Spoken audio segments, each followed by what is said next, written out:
This conference will now be recorded. Okay, good evening, Council. If I can get a mover and a seconder to call the meeting to order, please. Moved by Belinda, second by John.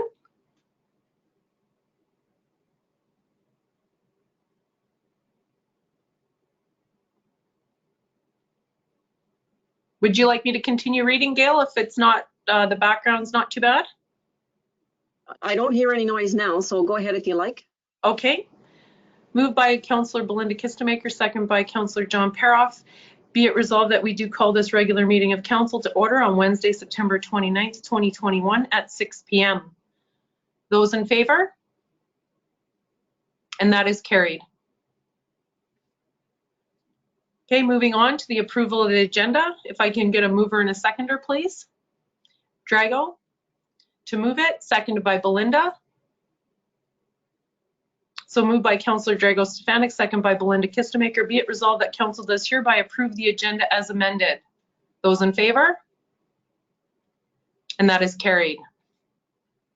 As always, Council, item number 4 is disclosure of pecuniary interest and general nature thereof and declaration of conflict of interest. You can do that now or at any time that such situation arises throughout the meeting. I don't have any information right now, so we'll carry on to item number 5, adoption of the minutes from our regular meeting on Wednesday, September 22nd. If I can get a mover and a seconder, please. Moved by Councillor Drago Stefanik, second by Councillor Belinda Kistemaker. Be it resolved that the Council of the Corporation, the Township of Hornepayne, does hereby adopt the minutes of the regular meeting of Council held on Wednesday, September 22nd, 2021, as distributed. Any comments on the minutes? Seeing none, I put it to a vote. Those in favor?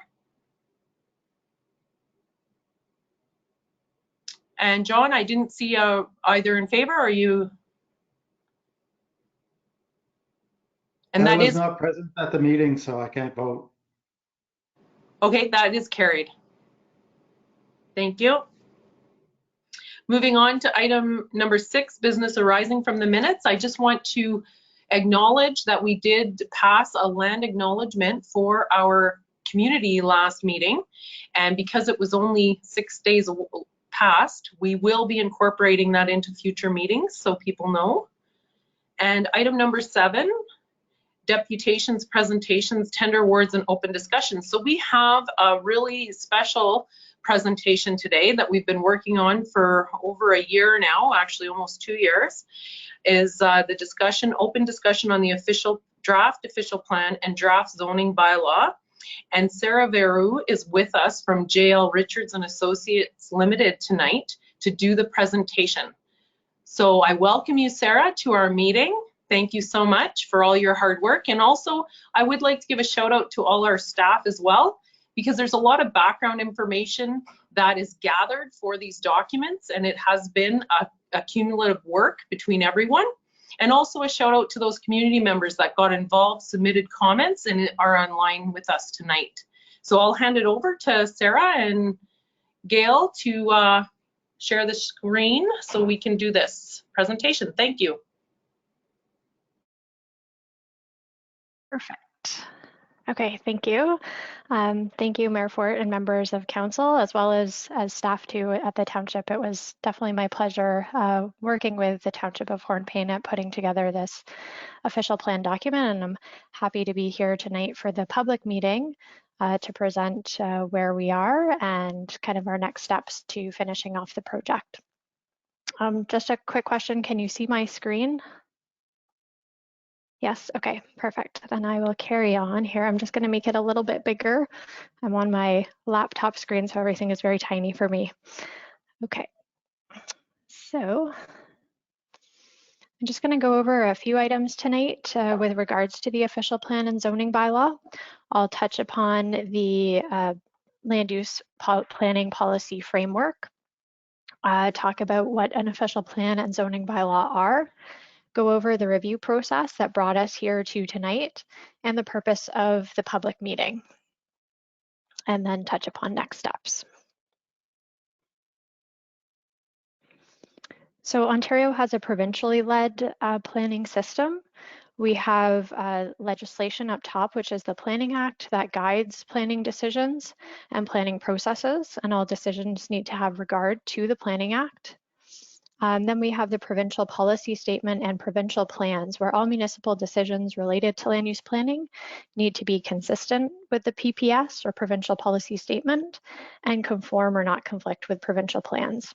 And so the municipal policy that we've drafted down below here, those documents are come directly from these provincial guidance documents.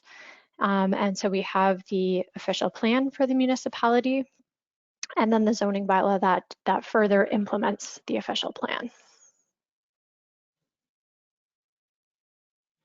So an official plan, as mentioned, it's enabled by the Planning Act, which sets out the process and what should be contained in an official plan generally. It provides that general direction for future development within the township and provides a framework for implementing tools such as the zoning bylaw, which we'll touch upon later. It's adopted locally here by Township Council, and then we will provide it to the province, and they are the approval authority for that document. There have been several opportunities for public input throughout the process of creating these documents, which we'll touch upon later, and tonight is really the culmination of those efforts with the public meeting. This document establishes policies for how land should and will be used within the township, including the location of various types of land uses, how that development can be shaped, and also the protection of provincial interest, such as natural heritage, cultural heritage, resources, those kinds of things. So here's a snippet of Schedule A, which is the urban area for the Township of Hornepayne. The official plan sets out generally land uses, what can occur on lands, and it also includes policies on servicing and land division. So within our urban area, we have yellow, which is residential uses are going to occur here. We have red, which is more kind of a commercial type of uses to occur, mixed use commercial, so some maybe higher density residential could occur in those areas too. And then the purple is our employment or kind of more industrial areas, so the areas where kind of the CN yards are. We've also considered kind of this area here as future development areas. So if the urban area was to expand in the future, these might be some logical expansions of that area. And then on here as well, we have a floodplain overlay included, and we have a shoreline designation. This schedule as well includes the urban service boundary, so talking about where full municipal services would be anticipated for development. That's that dashed line around here. And so the official plan will contain policies where someone is proposing to do development and maybe seeking a change in land use or splitting lots into more than one lot. The official plan will contain policies on what the township needs to review in order to consider that type of development for approval. The official plan also identifies resources, hazard areas, and natural heritage areas. Here we have a snippet of Schedule B, or actually the whole Schedule B, which is the remainder of the township, the rural area. The green on here that you can see is Crown lands. So you can see that the vast majority of the rural area within the township is Crown lands. But we also have identified aggregate sites that are licensed, waste management sites. This area in general along Becker Road is identified as being a rural industrial development area. And we've also identified a few of the lakes within the township as appropriate for future shoreline development. And that would be Bear Lake at the north end of the township and First Government Lake here, as well as Spurline Lake.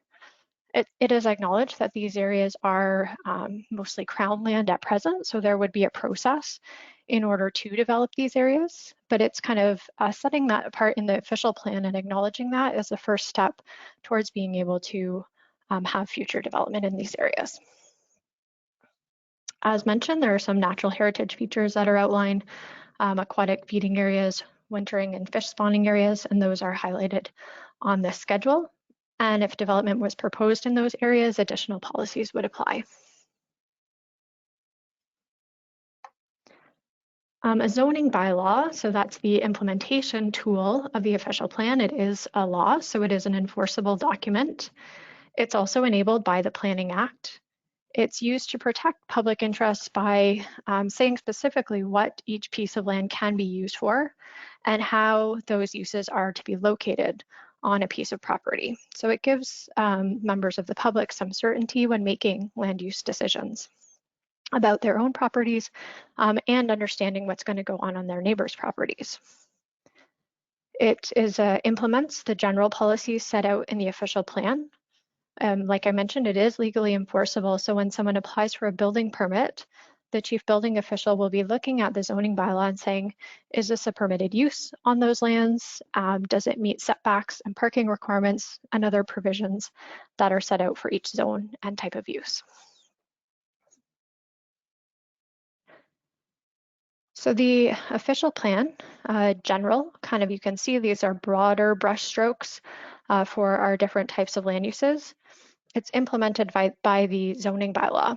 So I'm sorry, this image is a little bit fuzzy here, but if you were to look on the schedule for the zoning bylaw in the rural area, we'd see kind of generally in these yellow areas, which I mentioned are residential.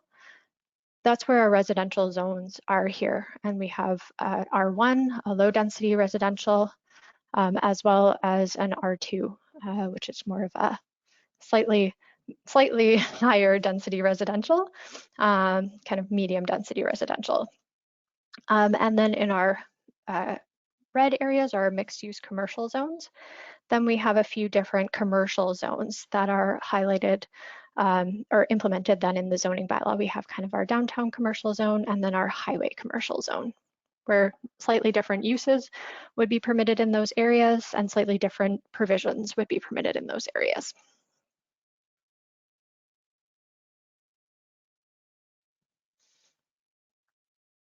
So just in terms of the process of how we got to tonight, we've been at it with the municipality for about 1.5 years, starting last year, kind of shortly after the pandemic started. So again, not a great time to start a project, but I think we've done some great work with the municipality in terms of moving things forward, as well as having some very good stakeholder and public consultation efforts throughout the pandemic.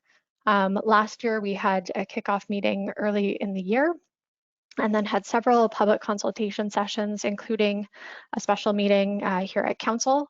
We had some stakeholder sessions, as well as a visioning session in the summer and the fall of last year.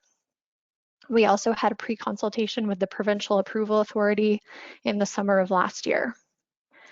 These efforts, as well as doing some background work, resulted in a background report to kind of form the basis of recommendations in the official plan.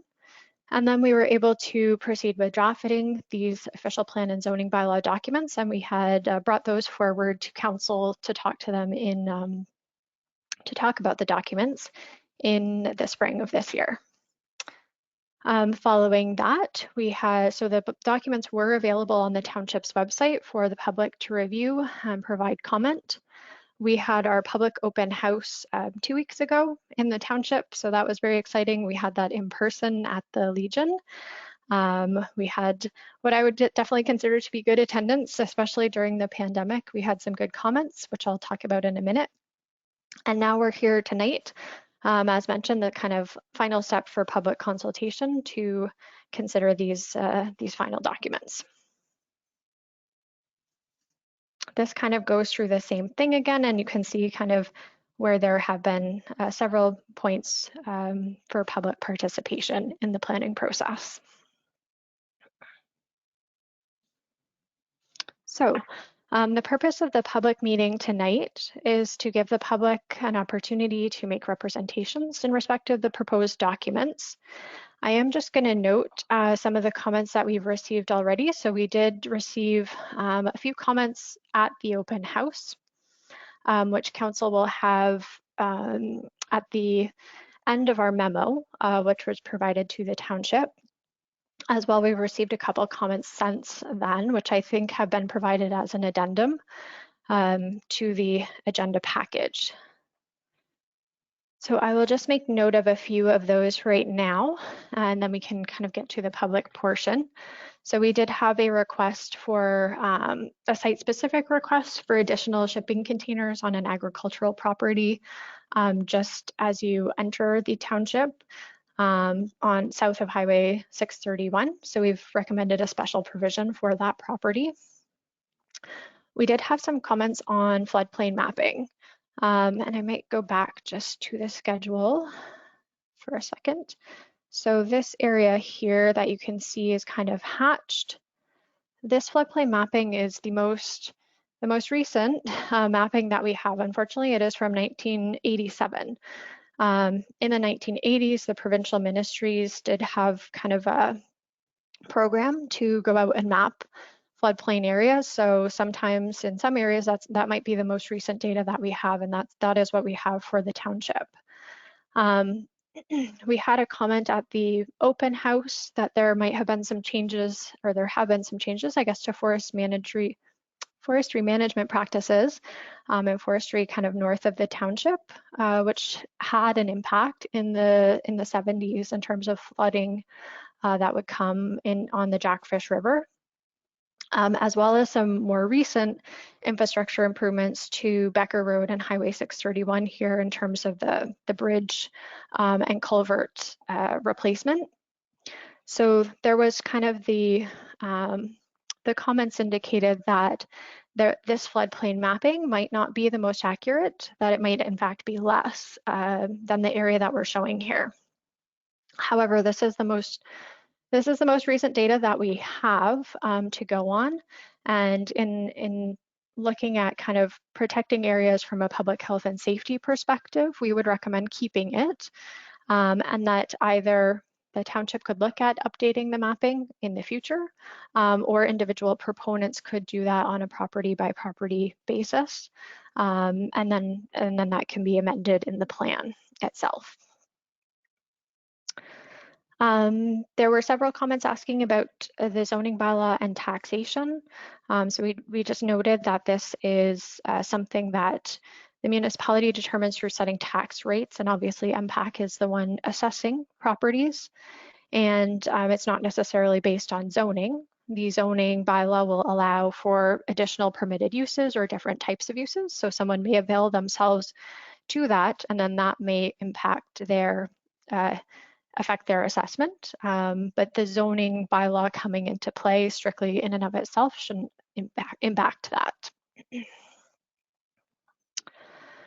And then finally, a couple of the comments that we received following the the open house session.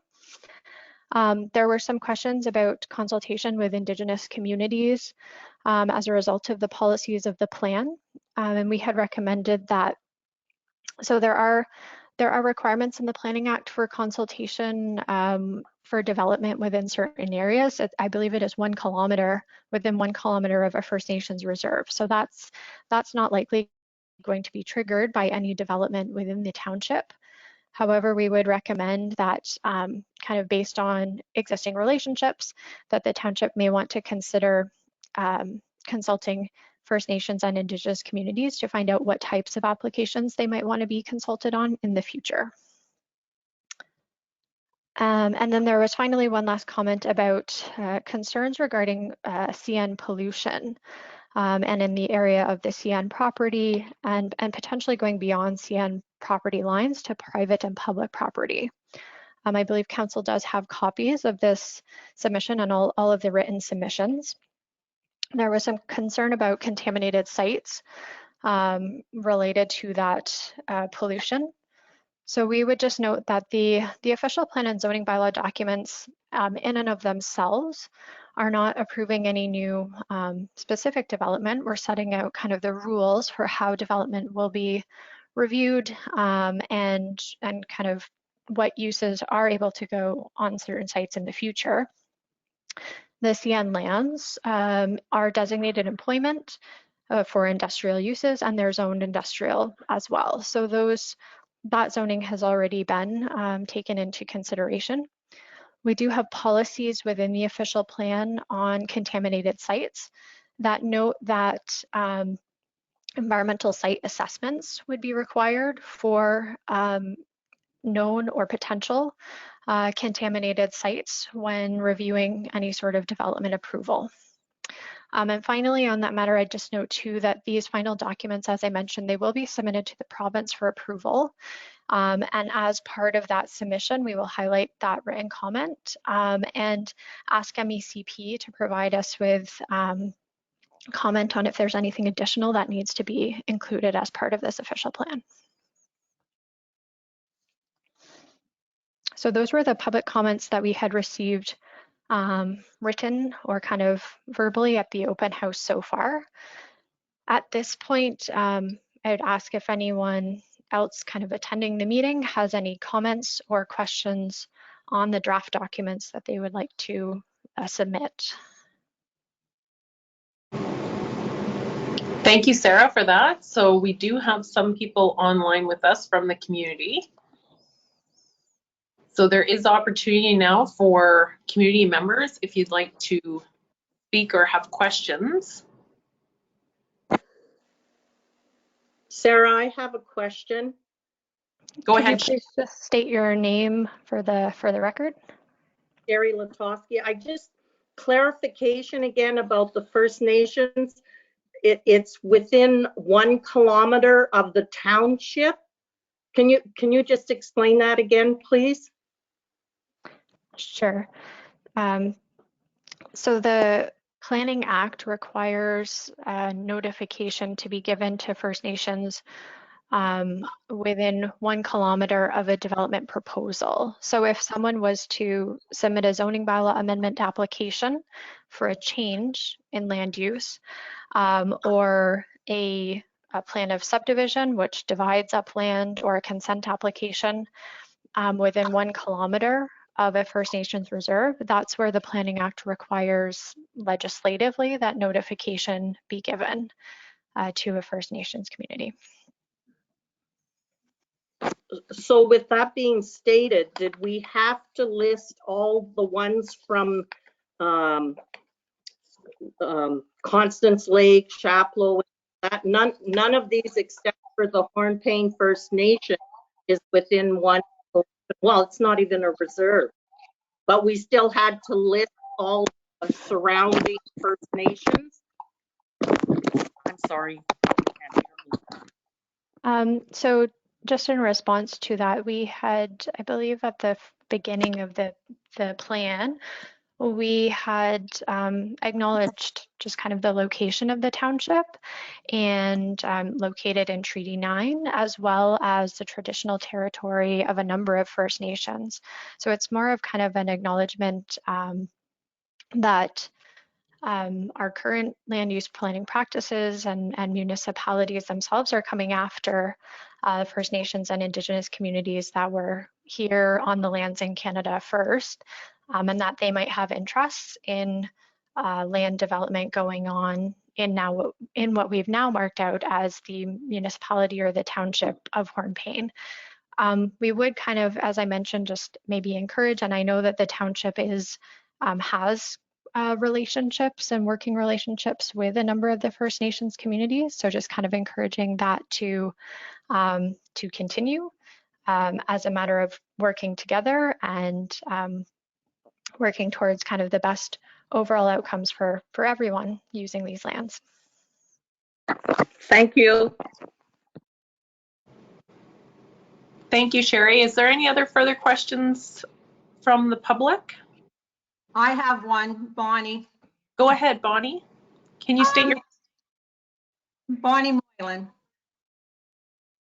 My concern is the floodplain. I live on Queen Street in Hornepayne, and looking at the map, I think it comes just to the edge of my property.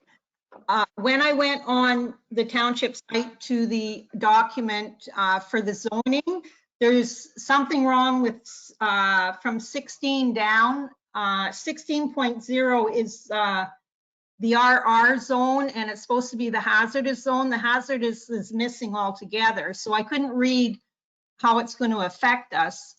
But when in the early 90s, the township expropriated some of my property at the front, built up the road, put in the culverts, and we have never had any water in our yard ever, or even on the road since that's been done.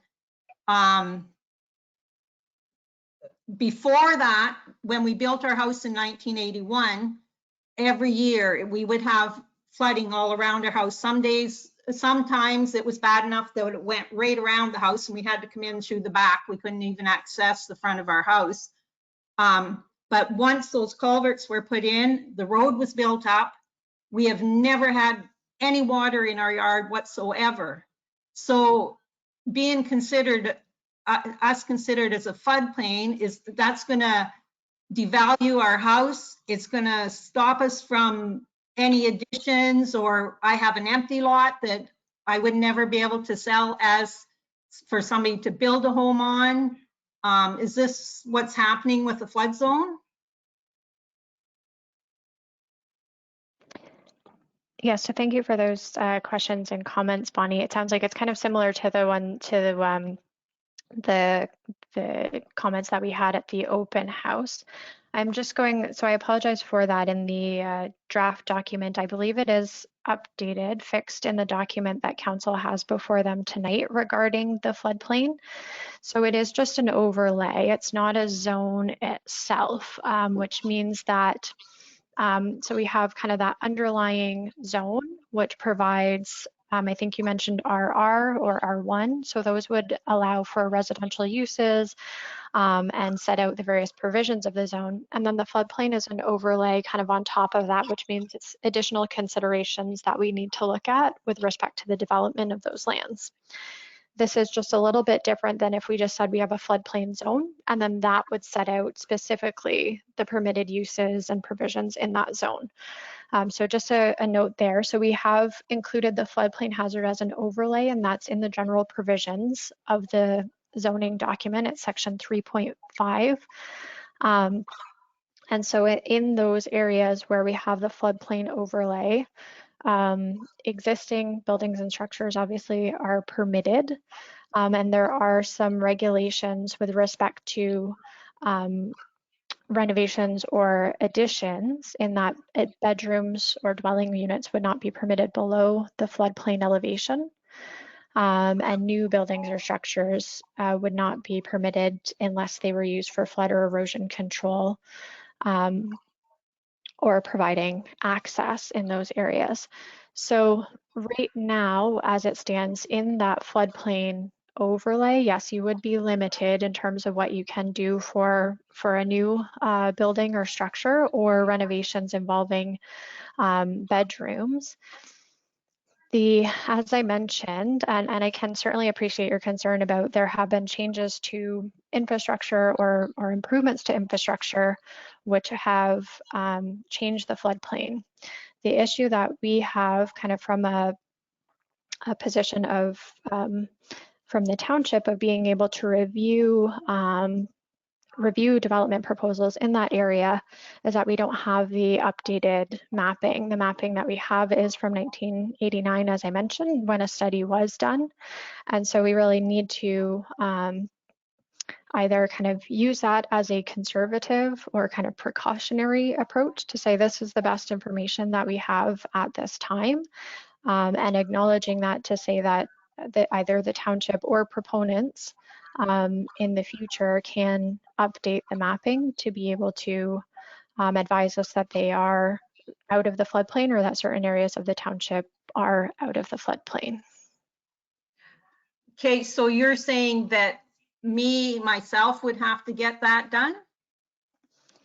So we've talked about this a little bit with the township, and it would either be something that municipally the township can look at undertaking themselves, or prior to the municipality undertaking that study, it would need to be done by individual proponents. That's correct. Okay, sorry I wasn't at the open house. I was away at the time, so that's why my concern's just coming this time. I guess there's nothing much we can do about it. Okay, thanks. Thank you. Yeah, it's and again, I appreciate the Ms. Moylan's concerns, and again, we did have a couple at the open house that brought that up. From our standpoint, we'd recommend keeping it as is, because again, that is the best data that we have at this time. So again, from a protecting public health and safety, we'd recommend keeping it, but something that definitely we've talked about a bit with township staff in terms of maybe a consideration or looking for, I don't know if there's provincial funding opportunities to say we'd like to undertake the studies to be able to update that. The other thing that I might just mention with relation to the floodplain is I know there is anecdotal evidence that was brought forward by both Ms. Moylan and the couple at the open house in terms of kind of that there was a lot of flooding in the 70s and 80s, and that now there hasn't been a lot since then because of some of the improvements that have been made.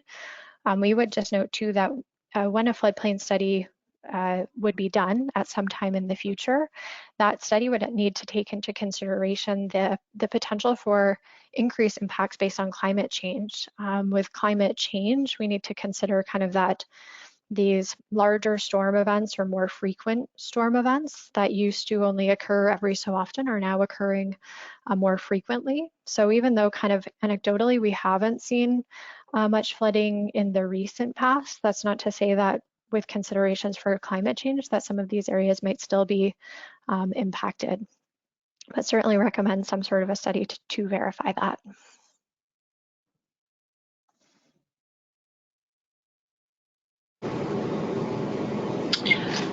Sarah, I have a question about that. When we submit the documents, can we submit it with the intention that it would be immediately updated upon completion of these studies? Or do we have to go into a full review process to update them at that time?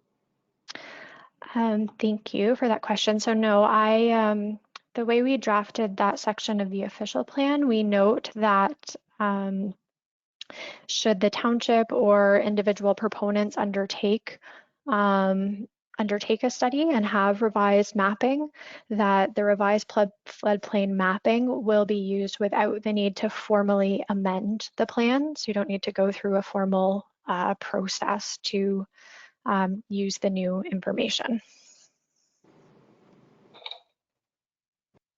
Okay, thank you for that. Is there any further questions from the public? I have one, Cheryl. Yeah, go ahead, state your name, please. Cindy Craig. Okay. I just want to know, does Hornepayne have a bylaw officer? So I would defer perhaps to Gail on that question. Hi, Cindy. Yes, we don't have a local one. We have a contract with the Township of Manitowaj for the use of bylaw services when required. So just say if somebody were to put one of those trailers in on a property, you wake up in the morning and it's there, that bylaw officer would come from Manitowaj and do whatever he's got to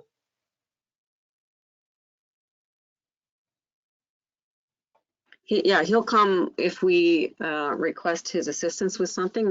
That's part of his duties is to come. So whether we would call him for one item, it would depend on what that would be and how serious the infraction would be, because it would be, make more sense to sort of have him come over to deal with a few issues at once. So it would just depend on what was going on, Cindy. Okay, thanks, Gail. I'd say just typically kind of, and I'll defer to Gail, but typically with issues of bylaw enforcement with respect to zoning and permitted uses, the first approach might often be to kind of indicate that something is not permitted, and noting that either the use could be removed or changed to a permitted use, or someone could seek a zoning bylaw amendment to permit that use.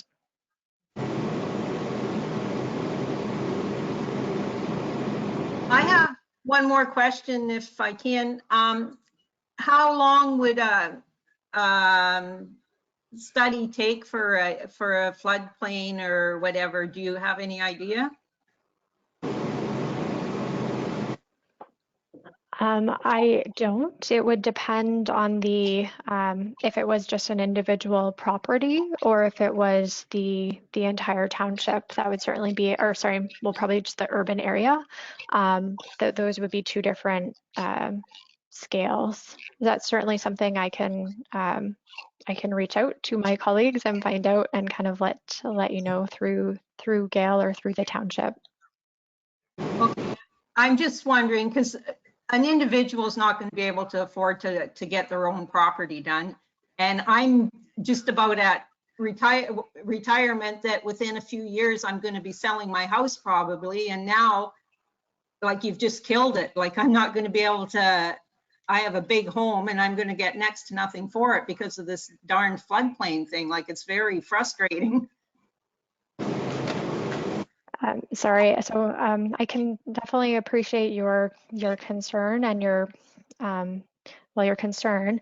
I would just note that the floodplain mapping isn't anything new. So I mean, now we are in a new day and age with the internet and with the documents kind of more accessible, but the floodplain mapping that we're showing is again mapping that has been in place since the 1980s, and that was part of the township's planning document since that time.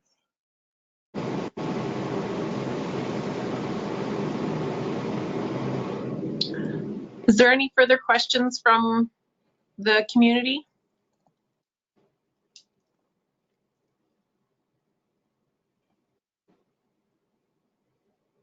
I'm not hearing any further questions. So I'm at this time, Sarah, is it all right if I open it up to council? Certainly. Okay, council, do you have any questions for Sarah? I can't see any hands or anything because I can only see Sarah's screen, so you'll have to speak, please. I do have a question.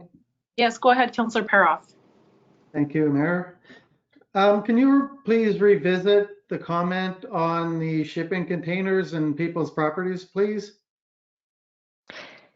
Sure. So through the mayor to Councillor Paroff, the comment that we received at the open house was for a specific property just outside of the urban area of the township. And I can actually potentially go to it here. It's a agricultural property, so just right here. Being used for farming, and the landowner requested to have 6 shipping containers on the property. We do have regulations proposed in the zoning bylaw, which limit the specific zones where a shipping container can be located, and then the number of shipping containers as well. I'm just going to go to that section of the bylaw to let you know what those are. So we are suggesting that a maximum of 2 shipping containers would be able to be permitted in the rear yards of C2, M1, M2, and RM zones. So C2 is highway commercial, M1 and M2 would be industrial, and RM would be rural industrial zones, and a maximum of 2 shipping containers. But the gentleman that owns this property here had noted that he has some shipping containers that he'd like to use for storage and for his agricultural use, and that they would be, the land holdings here are fairly significant in terms of area, such that they wouldn't be visible from the road. So we just have done a site-specific zone. So you can see here, this is RU-4, and if you look at that zone, it'll say, in addition to the normal rural zone provisions, this property is permitted to have 6 shipping containers on the property. Thank you. No problem. Just a follow-up to that question that Councillor Paroff had, Sarah, is there a way that we can allow that without redoing the zoning bylaw? Like, is there, like, I'm thinking of properties, if someone was to buy a significant portion of property, say in the rural industrial, and then they would only be limited to those 2 shipping containers, even though, say, they bought something comparable to 8 lots or something? So the way the bylaw is worded right now, and the way it's proposed, they would need to go through a zoning bylaw amendment. So they would submit an application to the municipality, kind of indicating what they're proposing to do. And then you would go through the Planning Act process. So you would hold a public meeting similar to tonight, say this is the application, and council would be able to make a decision on it. That's the way that it is right now. Certainly, if council would like to look at something different in terms of certain zones or numbers of containers, we are certainly able to either amend that in this bylaw or remove it from the bylaw if that's the will of council. Okay. Thank you for that, Sarah. Councillors, is there any further questions from council? I do, Mayor Drago Stefanik. Yes, go ahead, Councillor Stefanik. Thank you, through you, Mayor. I am also concerned about the floodplain zoning. What Bonnie stated was actual fact. I arrived here in 1984 in Hornepayne, and the flooding was massive. Once the infrastructure was changed, as Bonnie, I'm not going to repeat what she said, it changed 80 to 90% drastically. I think it'd be prudent and crucial to update the flood zone plane, which is 1989, which is way outdated. And I think the municipality should be taking a lead role. I mean, obviously it depends on the grants and money structure, but I think it would be crucial to view that plan and certainly update it. 1989 is way too old to be considered for any type of planning. Thank you.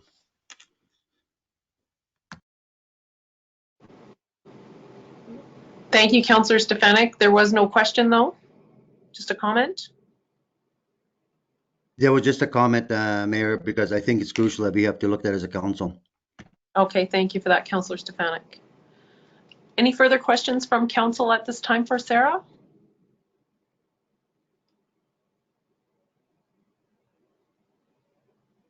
I do have a couple of questions, Sarah, just on the zoning bylaw. Talking about the boundaries of height requirements near the roadways, and I apologize, I lost my notes when I updated my agenda notes today, but it was the difference between right beside a roadway. I believe the measurement was 4.3, and it was adjacent to a roadway. And I was concerned about, does that mean, like, some of our properties have roadways behind them as well as in front of them? And my concern is, just looking at this, is that for me personally, and there are other people that have fences right up against the laneways. And I'm concerned about how this will play into the bylaw. So I'm just trying to, sorry, was 4.3 the reference to this, not the section? Sorry. It was talking about the planting areas along the roads. It wasn't talking about fences. That's where I had started reading it. Okay.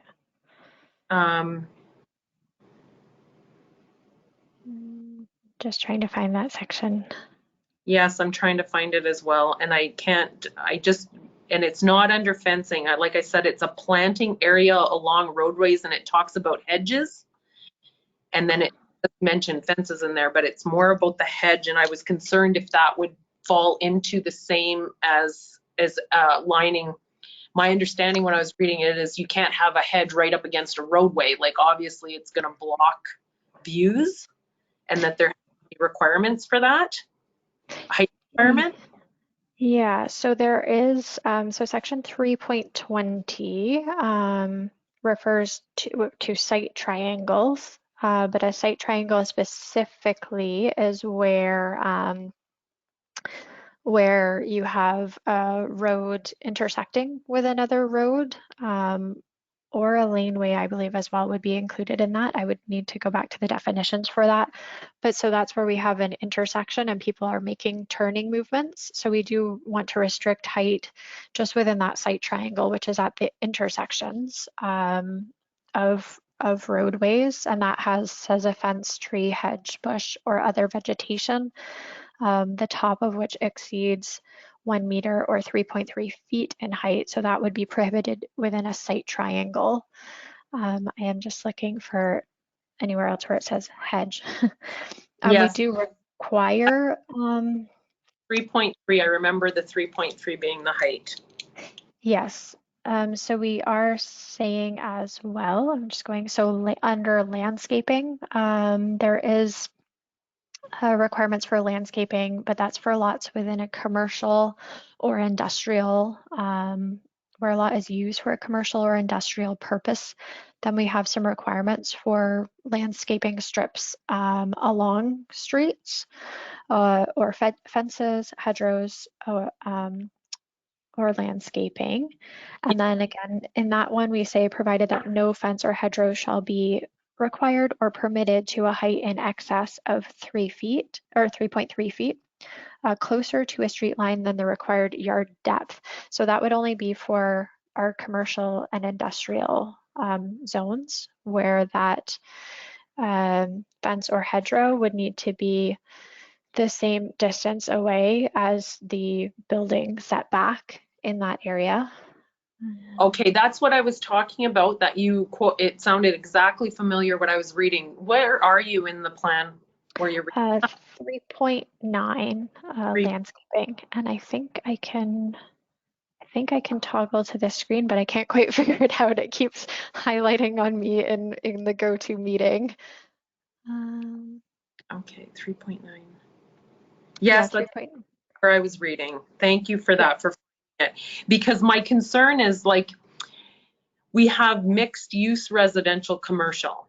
So in our commercial downtown core, we have homes in there that have backyards that have laneways.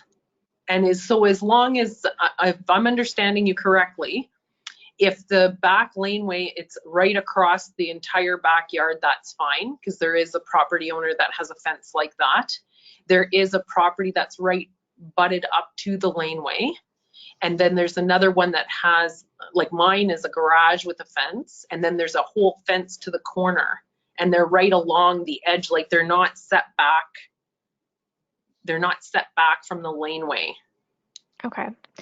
Yeah, so for when we're talking about existing uses and the existing kind of form of development, those things would be allowed to continue as is.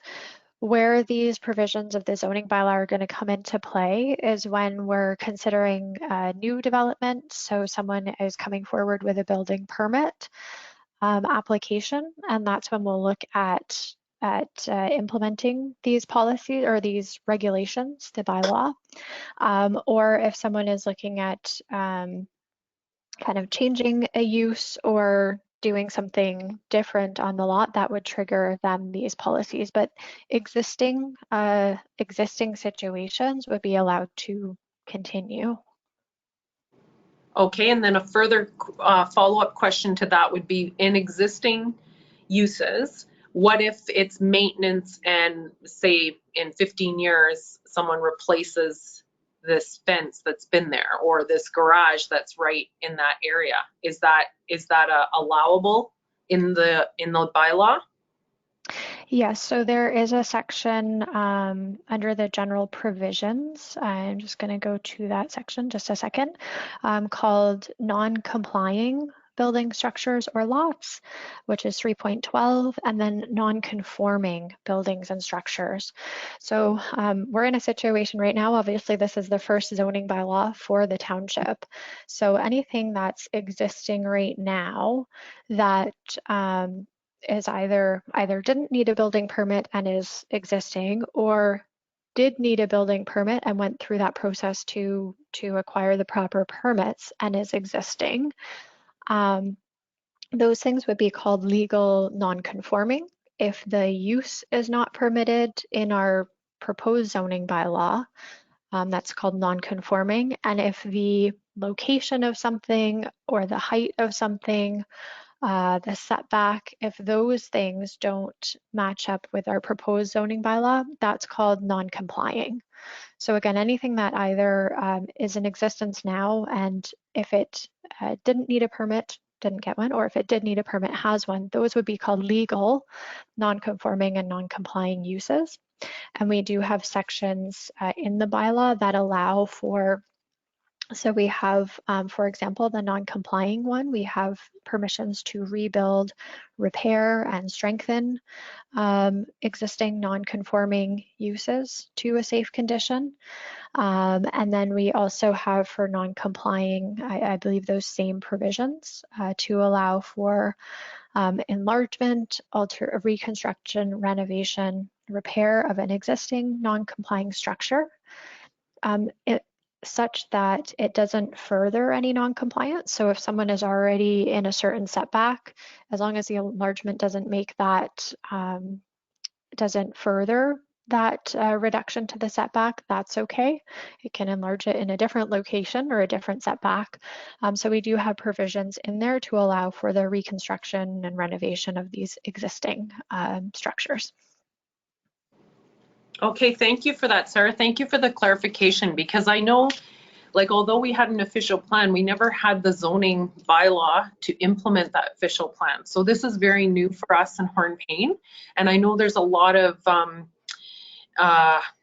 trepidation moving forward in taking on the zoning bylaw, but we do, like, of course, we need it to have growth and development. I'm gonna open, we have left the meeting for 7:15 for open discussion for the public, and I don't want to close that down, as I want to allow if anyone was to come on to the meeting. So I'm going to ask council again if they have any further questions, or from the community.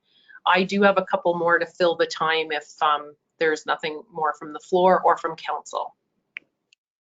Cheryl, I have one more. Yeah. It's Bonnie Moylan again. Yes, go ahead. Okay, so looking at the map and where you have the overlay for the flood, if it's not on the property, but it butts up to the property, are we going to have to follow the rules of the plane, or are we okay because we're not in the shaded area? Like, it butts up to, say, the front of my property, but it's not actually covering my property. So through the mayor to Ms. Moylan, if the shaded area is not being shown on your property, then essentially whatever zone is being shown on your property, those are the provisions, the permitted uses, and the regulations that you would need to follow for any future building permit or development of that property. Okay, so then another question, what if it's half and half?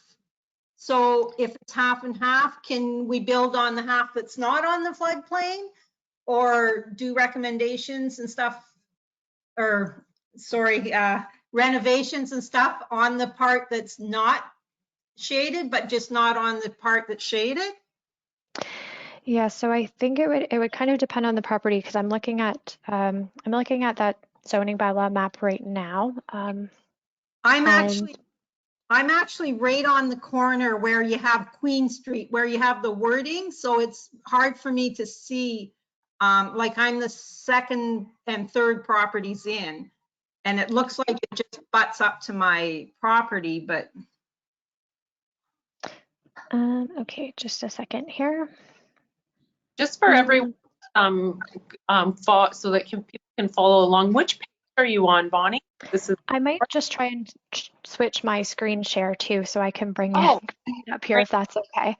So I'm going to stop, and hopefully I'll be able to redo it. Just a second. Take your time. I'm looking at Schedule A urban areas, and it's showing it on there. Thank you, Bonnie. So I have, so this is the zoning bylaw schedule, Schedule A urban areas. And I'm just going to kind of zoom in generally to this area, which I'll zoom in one more time. So this area kind of has the floodplain. So this kind of shaded area that we see here is outlined as the hazard or the floodplain. So we do have some properties here kind of along the eastern side of Queen Street, which do appear to be kind of fully within that floodplain area. However, we do have some which are kind of half and half or partially within, like you mentioned, some down here. So if through the proposed development and a building permit, we can see fairly clearly from this mapping that it would look like the area would be, or the proposed development would be outside of the floodplain. I wouldn't think that further study would be needed. In some of these areas up here on Riverside, you can see, I mean, there's some area outside of the floodplain that's showing, but some of it is not. And these areas we would probably want to have some more study individually before issuing that building permit. But if we have areas which we are kind of fully seeing that are outside of the floodplain, those wouldn't require further study prior to development.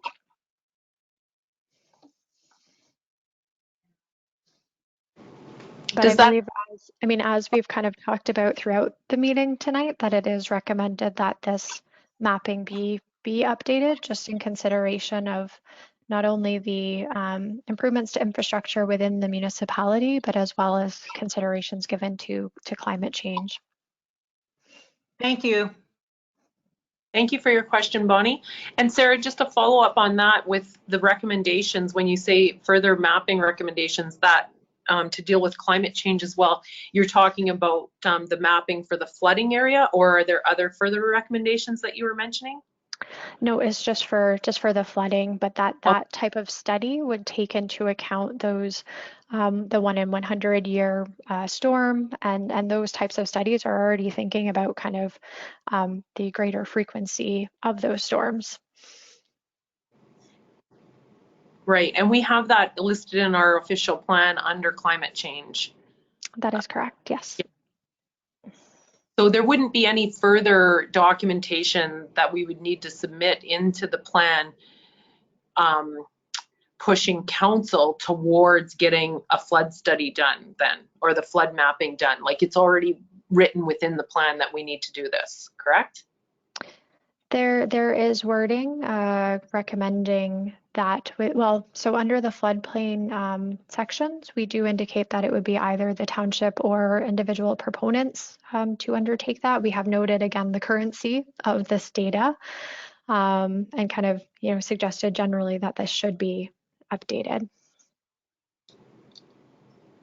Okay, thank you for that, Sarah. I'm just, for the benefit of council and for the community that's listening, you want documents, it written into documents, so that when you have a new council sitting and that they have those recommendations there to move forward with as well. So at this time, I do open it up for any further questions. We do have another 17 minutes and we are going to take the entire time, so don't feel like, if you have something you'd like to ask, let's ask it. And I open it up to council first.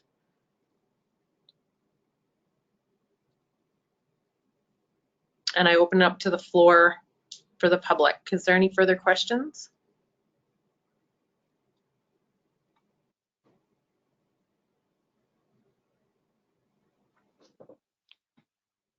If there's no further questions at the time, maybe I can just speak a little bit about what the next steps are, and then we can certainly pause and see if there are any final comments or questions. Yeah, we could definitely do that. Let's do that. Good suggestion, Sarah. Carry on. Okay. So I'll just forward here. So as mentioned, the township is able to consider adoption of the two documents at tonight's meeting. So the official plan would be adopted by bylaw, and then the zoning bylaw is a bylaw, so that could be considered for adoption as well. Once adopted, the official plan would be sent to the Ministry of Municipal Affairs and Housing for final approval. They have 120 days, so 4 months, for them to circulate the plan internally and then develop a decision on the document. Once that decision is provided, the notice of decision is circulated. There is an appeal period. So the appeal period is actually only for the township's zoning bylaw. And I'm sorry it wasn't clear on this slide. The official plan, recent changes to the Planning Act. So, and I say recent, but it was actually a couple of years ago, but they've changed several times in the last 10 years, even, this legislation. So new official plans that are adopted, or sorry, excuse me, approved by the province, by the minister, those are not open to public appeal, not open to appeals. So just the zoning bylaw would be able to be appealed, but the official plan would not be. There is that 20-day appeal period for the zoning bylaw, and then if there are no appeals, then that would come into full force and effect. We would suggest that the zoning bylaw would be able to be used and implemented after adoption by council, and then it does come into that full force and effect once the official plan is approved. So there are a few kind of extra steps at the end, but it's more of kind of an administrative process of getting everything to the ministry and having them go through their approval process.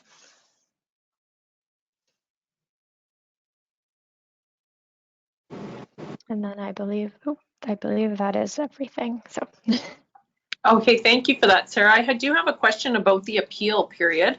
So Yep. what can be appealed? Like if there's been several consultations and that sort of thing, like what would be an example of something? So as mentioned, only items in the zoning bylaw would be able to be appealed.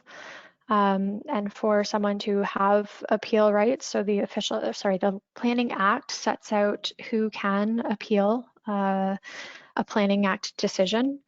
Someone would have needed to participate in the process, either submitting written comments to the municipality or orally here at the public meeting to have appeal rights.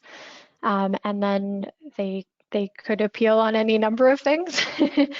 So it could be a specific provision, it could be a zoning of a property, it could be the whole bylaw generally.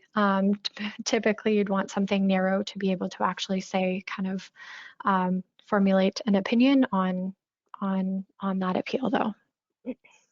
Okay, and then further that, so then that process would kick off if there was an appeal, and then would it delay months, or what would be a delay if we appeal? So I can't really give a timeline. Definitely months, maybe longer. So maybe just kind of generally what happens when there is an appeal to a Planning Act decision. The appellant submits appeal documents to the municipality as the kind of local authority that adopted the bylaws. Then the municipality needs to prepare a package of kind of the process that led up to those documents, and the municipality would submit that to what is now called the Ontario Land Tribunal. They are the appeal body. The tribunal would review the package and make a determination on if the appeal would be accepted, and then typically if it is accepted, schedule a case management conference for both sides to come together, discuss the issues, discuss the timelines, and then a hearing, if needed, would be scheduled. But these appeals can take at least months and sometimes years to go through. It really depends on the I guess kind of the issues at hand. Okay, and then the final question on that is just, it ends up out of our hands. Like from council's perspective and staff, the township staff, like we've tried to follow all the consultation, we've tried to follow the process to a T to try and build the zoning bylaw. So really, if there's an appeal, we just end up following the process that's set out by the tribunal and ensuring that we have all our documents. That's correct. So certainly if an appeal was received, we would, or the township would review the appeal, and depending on the nature of it, it might be something which we'd say this is a frivolous appeal, or this does have merit. So we'd kind of, well, we would probably assist the township at looking at it from that kind of initial perspective. But then yes, it does kind of get become out of the township's hands, and it's more of something to be brought to the tribunal. The Ontario Land Tribunal is a quasi-judicial body, so it's more kind of a you are arguing kind of the land use planning matters for or against a particular decision that was made by the approval authority. Okay, thank you for that. The other thing I might just mention too, and apologies for kind of interjecting, but we did note that this is the first zoning bylaw for the township. You have had an official plan for quite some time, but this will be the first update in quite some time to that official plan. So both of these documents, while they are forward-looking, forward-thinking, and that's certainly what a lot of the consultation kind of hinged around over the past year, they're not static documents. They are meant to be living documents used by the municipality, used by landowners and proponents to give an idea of where you're going as a municipality. And certainly if something comes up either from the municipal side, where you have a project that you're looking at, or maybe a series of people interested in certain lands and development, amendments can be initiated to amend these documents. So again, we are proposing these two documents, the official plan and zoning bylaw, based on the consultation and the work that's gone on over the past year and a half. But it's not just adopted tonight and that's it. These are the final documents. There are opportunities for both the municipality and private landowners and developers to request amendments to those plans and bring forward development applications, and then the council would be able to review, again, undergo a similar public meeting process to consider those changes and potentially amend these two documents as well. Yes. And the first update, would we fall in, because the zoning bylaw is new, would it have to be updated within 10 years, or does it have to fall in with 5 years? Because our official plan should be looked at again for sure in 5 years, right? So because the official plan is new, that's a 10-year update. So you can look at it again in 10 years. Again, there's nothing stopping the municipality from amending it more frequently or looking at things more frequently than that. If you do decide to update it in 10 years, you can do kind of like a shorter review instead of updating the whole thing kind of wholesale like we did this time around because of the age of the previous document. So then after that initial 10-year review, then you would do every 5 years after that. When you do an update to the official plan, that's when you're required to do a zoning bylaw update, at least within 3 years of the update to the official plan. There's lots of dates and timelines and those types of things in the Planning Act. So. Okay, I'm going to ask for further questions from either the community or from council.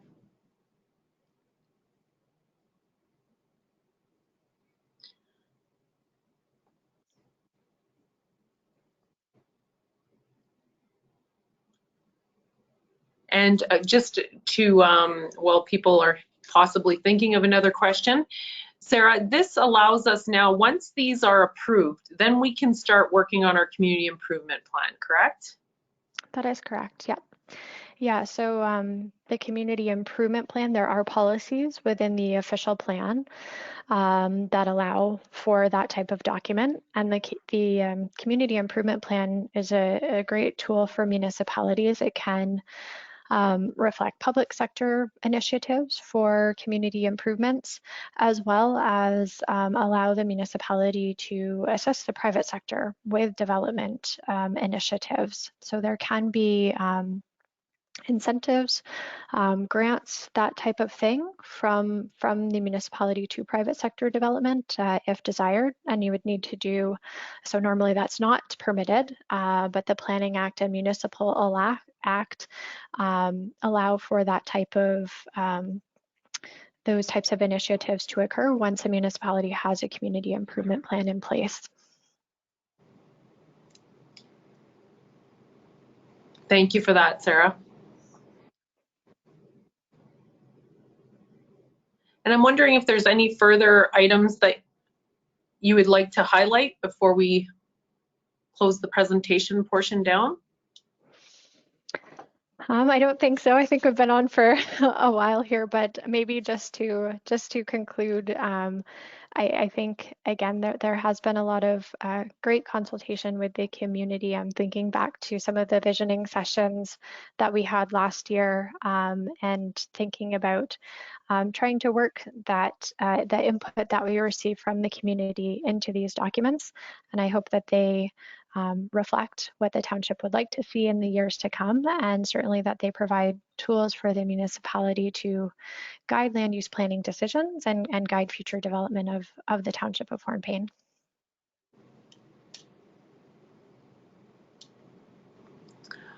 Okay, well, I don't,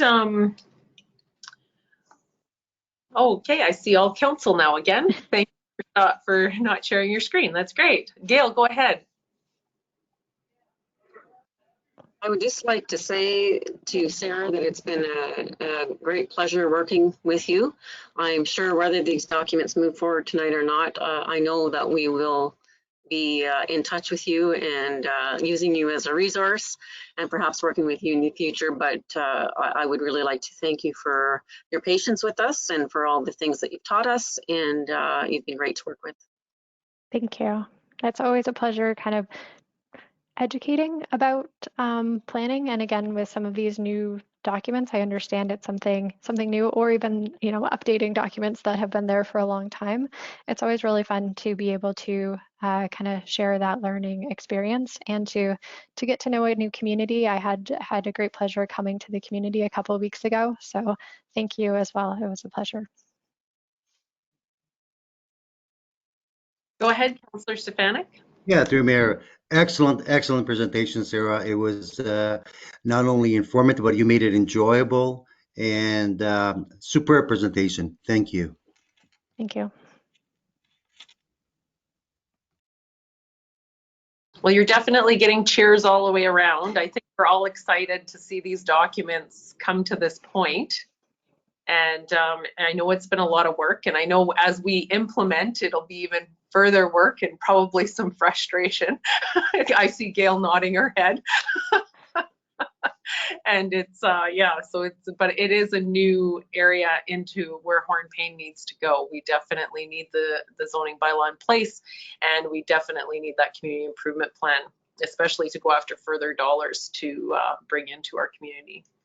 So it's 7:12 there now. I'm wondering if we, Gail, do you have a suggestion on the last 3 minutes? I wouldn't want to close the meeting or that portion when we did give an allotted time. Yeah, I think we should just wait it out. I have 7:13 on my I'll throw out a thing or two. screen. Oh, Just in case. Sorry, Gail. Yeah, we'll keep going. And I think it was Michael. Yep. Can you hear me all right? I can. Thank you, Michael, and thank you, Gail. Okay. You're okay, Gail? Okay. In regard to the planner mentioning the official plan outcomes of tonight, I'm wondering, is the official plan and/or zoning bylaw applicable to the municipality tonight if it is passed tonight, or is it only applicable when the Ministry of Municipal Affairs and Housing approves it? Sarah, are you okay to take that question, please? Yeah, so we would recommend that the municipality, that the zoning bylaw start to be used right away. And then the official plan would come into effect once that's approved by the Ministry of Municipal Affairs and Housing. Okay, second to that, then with the zoning bylaw, it's not required to be passed for 2 years past tonight for the official plan officially, is it? So under the Planning Act, an update to the zoning bylaw is required 3 years after the approval of an official plan. So the official plan could be approved tonight and zoning not taken care of for up to 3 years from now. Yeah, legislatively, that would be the requirement. We would definitely recommend that the zoning bylaw be adopted. That way you're able to use that to guide land use planning decisions, provide some assurance to property owners of what the permitted uses are, what the provisions are on their properties and surrounding properties, and to be able to guide development within the township. I get the guiding point. The point of giving more guidance, I kind of wonder about when the options are totally in the air at the moment, but with the zoning, you add specific things where people can't really do anything outside of what the zoning says. I guess that's the whole point of it all, but zoning just really bothers me. I'm sorry. I was concerned with the rural designation, and is there enough rural being designated for the municipality based on the municipality's acceptance and promotion of agriculture and homesteading within the municipality? Like you can manipulate the settlement area, move it around within your allotted amount that you've set out right now, but is there enough should people want to get into agriculture and homesteading?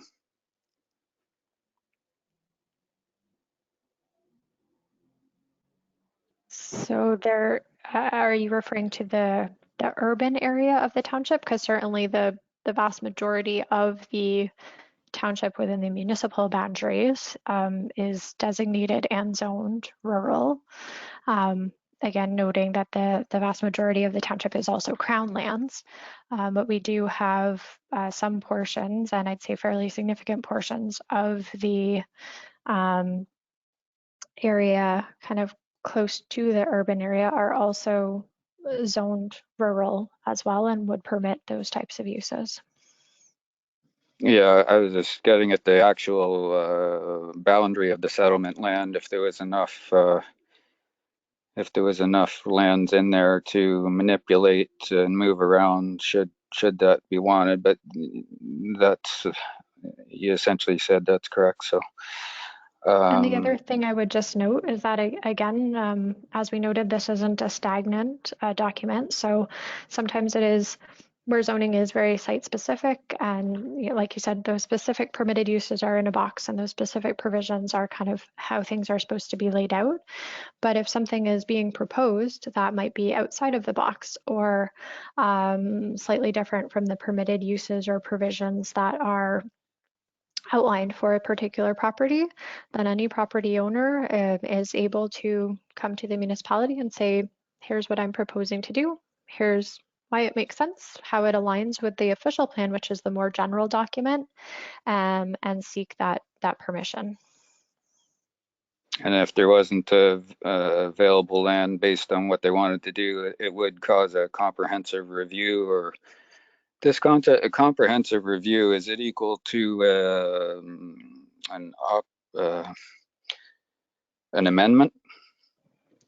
So a comprehensive review is slightly different. It's a process that the municipality or development proponents would go through in order to enlarge the settlement area boundary. So if we were looking at enlarging the urban area of the township, then a comprehensive review would need to be undertaken to look at things like population projections to justify that enlargement or expansion, servicing capacity for water and sewer, and opportunities for infill and redevelopment on existing lands within the urban settlement area.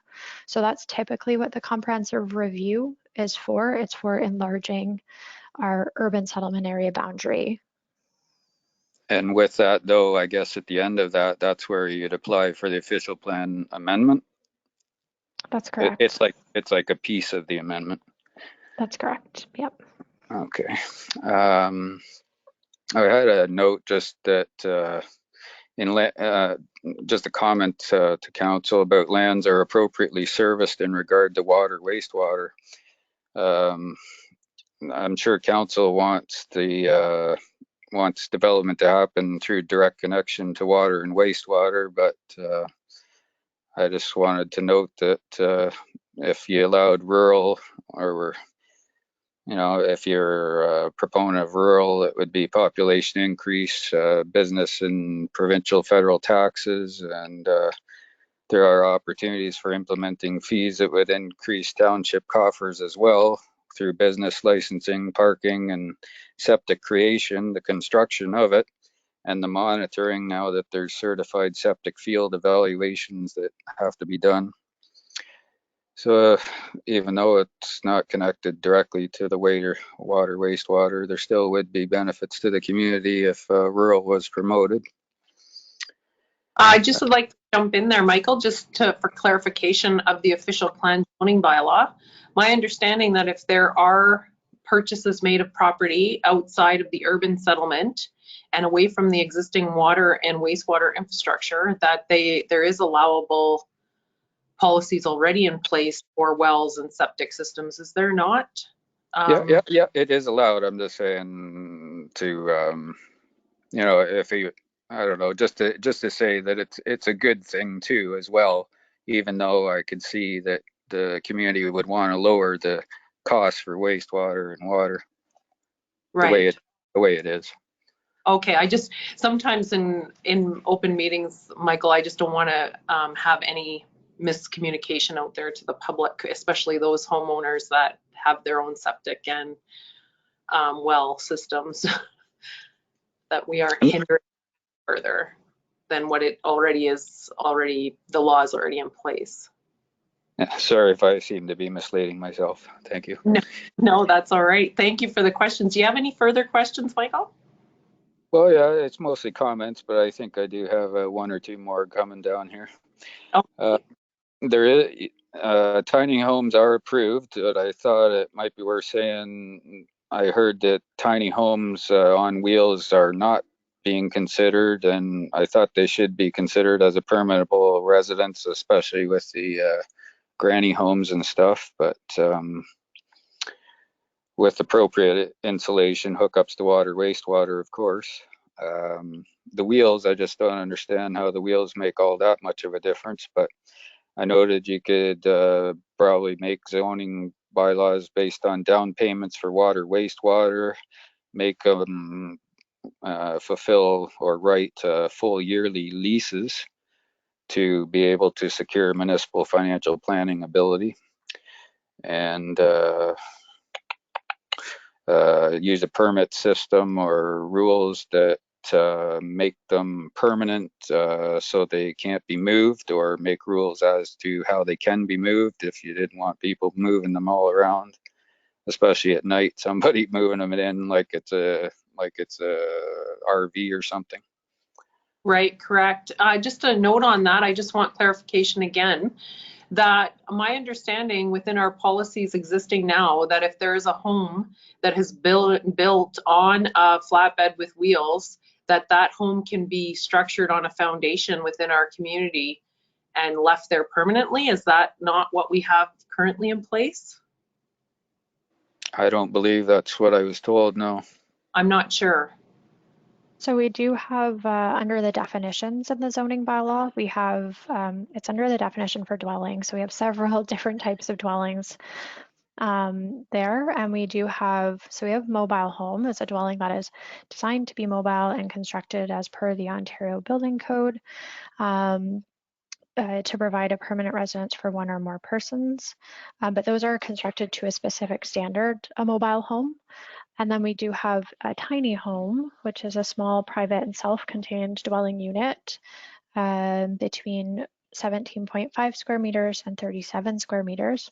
They are considered to be single detached dwellings unless they are on wheels, in which case it would be considered a mobile home. So when you place the tiny home on a foundation, then it would be considered a single detached dwelling and could be located anywhere that a single detached dwelling would be permitted. Okay, thank you for that clarification, Sarah, because that was my understanding.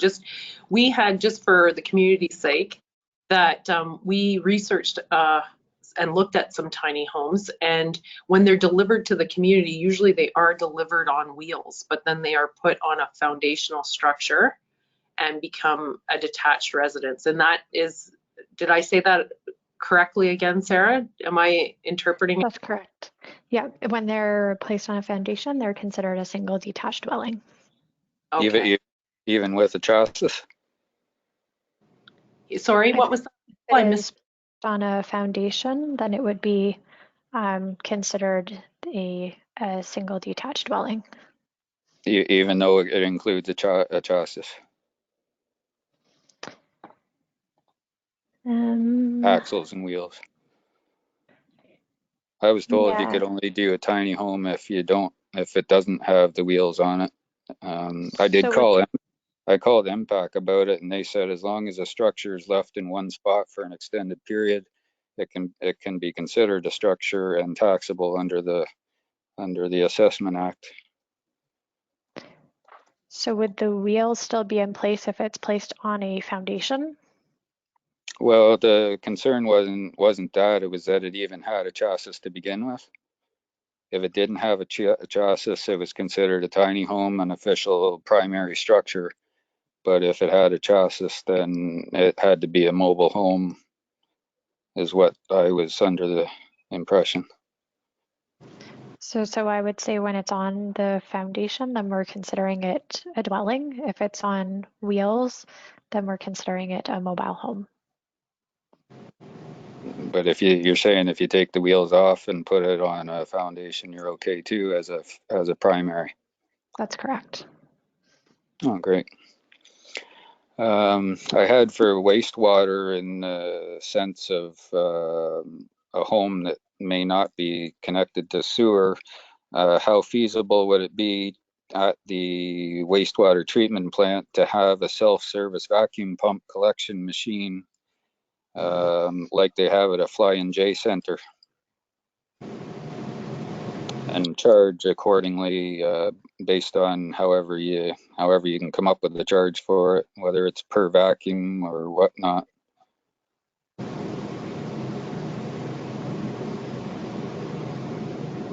I think that might be a question for the town's maybe public works department or someone in water, wastewater to be able to answer that question. Yeah, it would be council because we can't, it's not even there yet, but. Okay, I have one question on that, Michael. Is there anything in the official plan zoning bylaw, Sarah, that prohibits us from doing such a thing? So that would be dealing with pump outs of private septic systems. Or septic, yeah. Yeah, so there would need to be some way for private septic tanks to be pumped out. Typically that's called septage. And I believe we do have policies within the plan that deal with when approving new development on private services. So again, this is not a building permit, but it would be lot creation or change of use, zoning, rezoning to permit new development on private services, that the capability to accept septage, whether it be within the municipality and going to the municipal sewage treatment plant or some other location. Sometimes there are private companies that accept septage as well, that would need to be looked at. There's nothing in the OP that would preclude, I guess, accepting that at the municipal plant. I would say, again, this is probably more of a question to the wastewater operators. I know there is, I believe we had talked about this recently with Gail and with the township, that there is significant capacity available at the wastewater plant. But in terms of operationally, I wouldn't know the answer to that, and I would have to defer to the wastewater operators on that question. Thank you, Sarah. Thank you for that. Yeah, it'd be just about an allowance of having a non-sewer or non-septic. Actually, I'm getting to the point of having a non-septic acceptance of your septic being, of a person being able to take their half ton or whatever and drive it to the facility and have it sucked out rather Okay, than having it. Michael, stop you because I don't think these questions are relevant to the official plan and zoning bylaw, and I want to keep us on track for that. Do you have Okay. any other questions for, because these are things though, Michael, that you can submit questions or make an appointment with township staff and it can be discussed, but I just want to keep us on topic to the official plan or zoning bylaw. Do you have any further questions for either of those two draft documents? Okay, I would have to ask about is road allowances. Do they have anything to do with it? In what aspect? There's current road allowances on the map for Hornepayne, and I'm wondering, are these ongoing? Are they going to be honored ongoing, or do you have a plan to close them up? I defer that to you, Sarah. Yeah, so I'm just looking at our policies. So we do have policies on municipal roads. They are more related to looking at approving potential or reviewing development approvals on those types of roads. We do note that standards for new municipal roads would be determined by the township for how you would like that road allowance, how wide you would like that road allowance, the type of engineering design, layout, and construction. Just looking here. If the municipality was to consider any changes to roads in terms of closing up a road or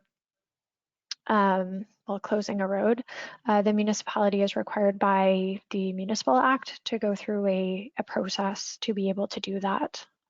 Mm-hmm. Yeah, it was just a general question whether that was what was to be in the future or not. But we haven't highlighted any future roads. What's showing right now on the schedules would be existing roads, either municipal roads or obviously there's the provincial highway going through the township. And I do believe as well we have noted some, I mean, there's definitely a proliferation of logging roads within the municipality, and those are private roads, though those aren't municipal roads. And the municipality has full authority to use or close up the roads. That was my concern. Just municipal roads. All the Crown surveyed roads that are on the maps that you're using. There's one up a specific property I was interested in, was one thing that I was looking at, but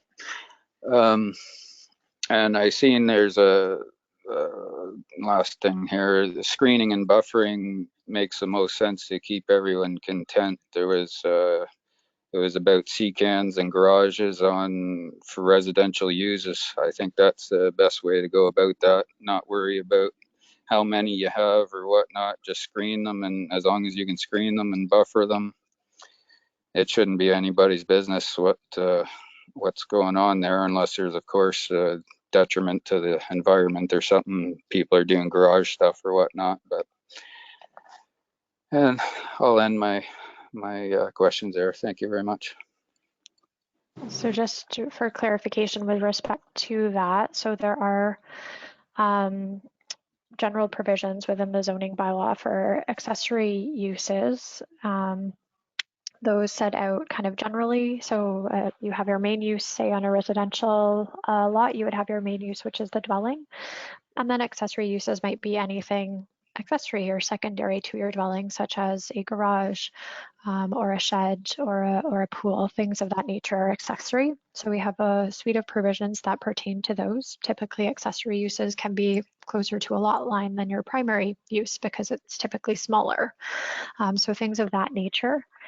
We don't have any specific provisions specific to just a garage, but the general accessory provisions would apply to garages. We do have suggested provisions related to portable garages, so those tent garages, which have come into popularity over the last 10 or so years. So there are some provisions recommended for those. There are also provisions recommended for shipping containers that we had talked about a little bit earlier. And that those would only be permitted in the highway commercial and the 2 industrial zones, as well as the rural industrial zone, and that they would be subject to additional provisions as well regarding their location, their condition, and that they are screened too. So those there are provisions, like I said, related to shipping containers and kind of restricting their use in certain zones.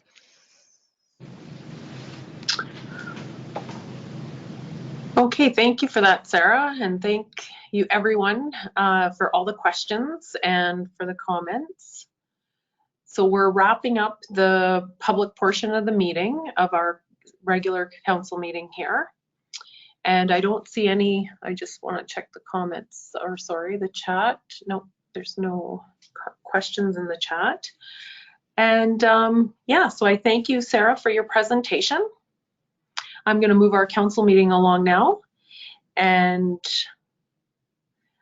as we've already given you a round of sentiments, that we do appreciate all the hard work that's been done. And I look forward to submitting the document. So we'll move on now with our bylaws. Thank you, Sarah.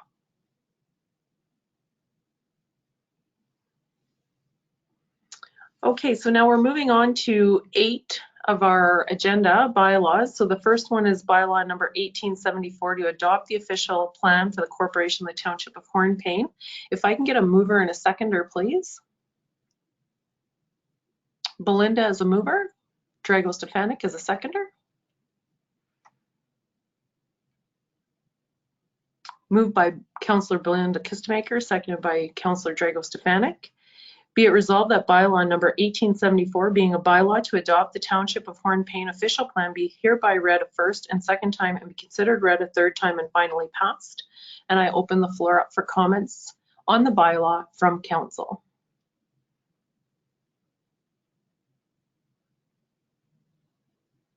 Any comments from council? Seeing none, I put this bylaw, oh, sorry, John, did you have a comment? No, I was just going to say thank you for seeing the end of this, and much appreciated to the town staff for working so hard on it. Thank you. Okay, big round of thumbs up from all council to staff. Okay, I don't see any questions or comments on the bylaw, so I'll put that to a vote. Council, those in favor? And that is carried. So moving on to 8.2, bylaw number 1875, adopting zoning bylaw for the corporation of the Township of Hornepayne. If I can get a mover and a seconder, please. I have mover Peter Kistemaker, seconder John Peroff. So moved by Councillor Peter Kistemaker, second by Councillor John Peroff. Be it resolved that bylaw number 1875, being a bylaw to regulate the use of all land and the density, size, location, and use of all buildings and structures within the Township of Hornepayne municipal boundary, be hereby read a first and second time and be considered read a third time and finally passed. Any comments or questions about the bylaw, council? Seeing none, I put the bylaw to a vote. Those in favor? And the bylaw is passed. That is carried, all in favor. So moving on to 8.3, bylaw number 1876, Automotive Materials Stewardship Incorporated AMS Agreement. I need a mover and a seconder, please. Moved by Councillor Drago Stefanik, second by Councillor Belinda Kistemaker. Be it resolved that bylaw number 1876, being a bylaw to authorize a service agreement between the corporation of the Township of Hornepayne and Automotive Materials Services AMS, be hereby read a first and second time and be considered read a third time and finally passed. Any questions or comments on the bylaw? Seeing none from council, I put it to a vote. Those in favor? And that is carried, none opposed. Okay, moving on, we have item 9, motions and notice of motions, none. 10, announcements, none. 11 is adjournment. So we have our confirmatory bylaw. If I can get a mover and a seconder, please. Moved by Councillor Peter Kistemaker, second by Councillor John Paroff. Be it resolved that bylaw number 1877, being a bylaw to confirm the proceedings of council at their regular meeting of council held on Wednesday, September 29th, 2021, be hereby read a first and second time and be considered read a third time and finally passed. Those in favor? And that is passed, none opposed. And our adjournment, if I can get a mover and a seconder, please. Moved by Councillor Drago Stefanik, second by Councillor Belinda Kistemaker. Be it resolved, the council does hereby adjourn this regular meeting of council held on Wednesday, September 29th, 2021 at 7:40 p.m. Those in favor? And that is carried, none opposed. Great work, Gail and staff. Wonderful work. Great effort. Thank you, everyone, and we'll, are we still recording? Did we take the recording off? I want to thank all the community